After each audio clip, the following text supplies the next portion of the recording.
Your next Apple phone could look a lot different than the one you use right now. Apple is reportedly working on major design changes for the iPhone 7.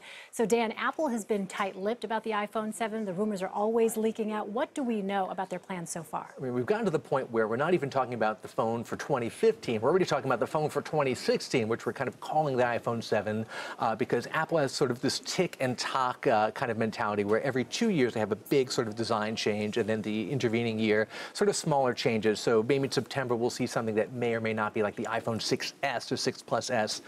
For the 7, people are coming up with all sorts of mock-ups with new features and bigger screens and edge screens, things like that. So for the iPhone 6S, let's talk about that. What is Apple planning for that? I feel like it's probably going to look mostly the same. They may add some of that haptic feedback that you're starting to see in the touchpads on Apple computers. That's actually kind of a big change where you can tap on the screen, and if you tap harder, it'll do a secondary kind of reaction. And that's sort of a big change in the way you interact with your phone. You can see that spread out to a lot of devices that's already in some Apple laptops. Oh, that'll be interesting. In other Apple news, Best Buy is going to start selling the Apple Watch. What do you make of that, Dan? You know, it started off as something you could only order online. Then you go see it in Apple stores. A couple of high-end boutiques had it. So now they're going very mainstream, getting it into Best Buy stores. We're kind of past that initial sort of first quarter of sales, and people sort of, the first adopters have gotten it. Now they have to get it into the hands or on the wrists of just everyday folks. I've seen those commercials, very sort of touchy-feely, emotional commercials about a parent holding a baby and then checking their phone, which is on their wrist now. So it'll be interesting to see how that develops.